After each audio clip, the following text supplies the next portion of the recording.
Hello everybody and welcome to Bash Course Quarantine US History. My name is Young Hank and today we're going to learn about the founding of our nation. I'm joined by my assistant Moose.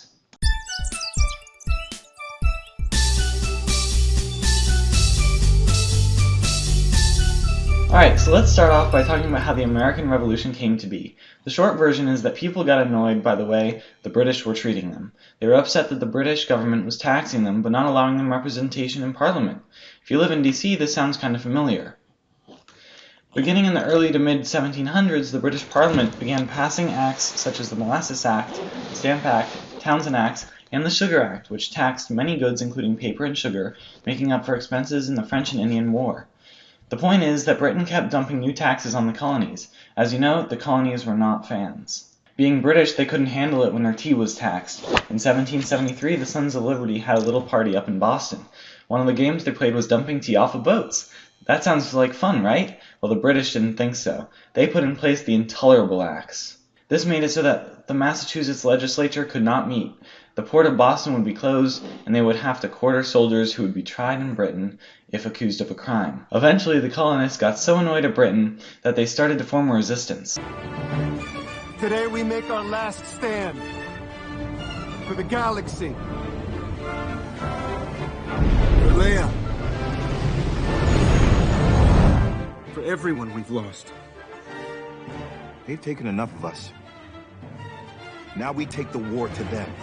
1774, the First Continental Congress met in Philadelphia, where they agreed to suspend trade with Britain. In April 1775, the British Army showed up at Lexington and Concord, Massachusetts. You might recall Paul Revere shouting, "The Redcoats are coming!" This is when that happened. Anyway, the Patriots liked the First Continental Congress so much, they decided to make a second one. In May 1775, the Second Continental Congress convened, where delegates from each colony met again to discuss the war. Here they adopted the Olive Branch Petition, which was a last-ditch effort to avoid going to war with Britain. That didn't work because the King of England had already created the Proclamation of Rebellion, which officially declared the colonies in a state of rebellion.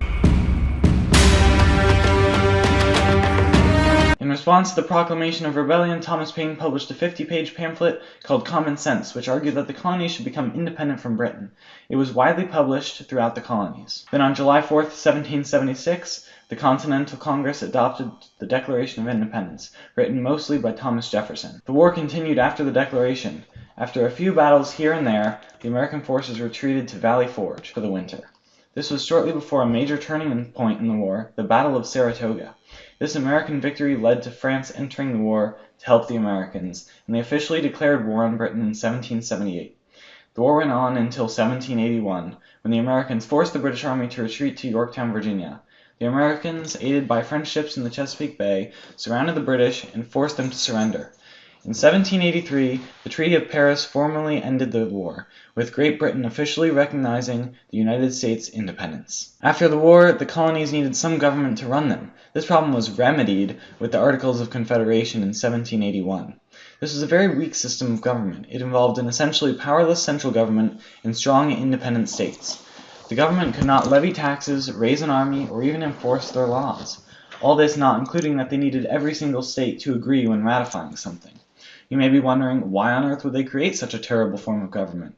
Well, to find the answer, we gotta look at the context the framers found themselves in. For the entirety of their lives, they lived under the rule of a tyrannical king across the ocean from them. They did not want their new government to be just the same as before, and so they tried their hardest to keep power away from the central authority. Meanwhile, in Massachusetts, a group of farmers was growing disgruntled as the state tried to levy taxes on them. The Americans, fresh from a war partly due to taxes, were unhappy and banded together to rebel against the taxes. This sedition required the input of federal authorities. Although it was quelled without much damage to the Union, it did expose the weakness of the Articles and the necessity for a stronger federal government. By 1787, the no longer colonists were tired of the ineffective Articles of Confederation. They called together the Constitutional Convention. Delegations from each state met to contrive an ideal democratic government. There was conflict. Large states followed what would become the Virginia Plan. This suggested that every person gets a vote on everything.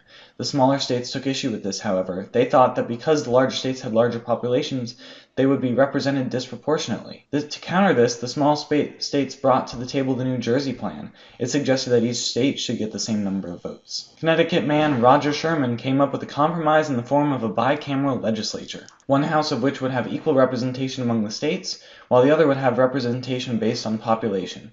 This brought up another problem, though. How do you count the slaves in the population? Northerners generally did not want them to count because their numbers would benefit the South in terms of representation to Congress, whereas the South wanted slaves to count to boost their totals and power in Congress. A compromise was struck to make them 3/5 of a person. Another compromise that was made was the Commerce Compromise. This said that Congress would regulate interstate and foreign trade, and could place tariffs on imports but not exports. This is in response to a disagreement between the North and the South, where the North believed there should be tariffs on both imports and exports, while the South believed there should not be tariffs on exports. Although many compromises were made, there were still people that had problems with it in the end. The delegates generally fell into two camps, the Federalists and the Anti-Federalists. The Federalists wanted a strong central government, while the Anti-Federalists wanted the power in the hands of the states. Alexander joins forces with James Madison and John Jay to write a series of essays defending the new United States Constitution entitled the Federalist Papers. The plan was to write a total of 25 essays, the work divided evenly among the three men. In the end, they wrote 85 essays in the span of 6 months. John Jay got sick after writing 5. James Madison wrote 29. Hamilton wrote the other 51.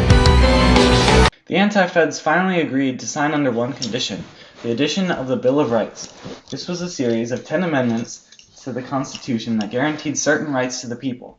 Included were freedoms of speech, religion, press, assembly, and petitioning the government, the right to bear arms, an anti-quartering act, prohibitions against search without a warrant, right to remain silent, rights to speedy trial and jury of your peers, prohibitions against cruel and unusual punishment, and the retention of all other rights by the people in the states. To lead this new nation, they called on renowned Revolution General George Washington. He reluctantly assumed the presidency. George Washington was quite unique in a time of absolutism. After 8 years of ruling as president, he resigned despite cries from others for him to stay in office. In what would become tradition for presidents, George Washington's farewell address warned of numerous issues. Some of the most prescient warnings include the negative effects of political parties and permanent alliances. Thanks for watching Bash Course Quarantine, and we'll see you next time. Stay out of school, kids. The Bash Course Quarantine team is Sam Mencimer, Eamon, Estela, Millan, Pasha, Ishaq, Sarah, Orozco, and myself. Please put any questions you may have in the comments below, and we'll do our best to answer them, or find someone who can. Thanks for watching Bash Course, and as they say in my hometown, oh my EOSH.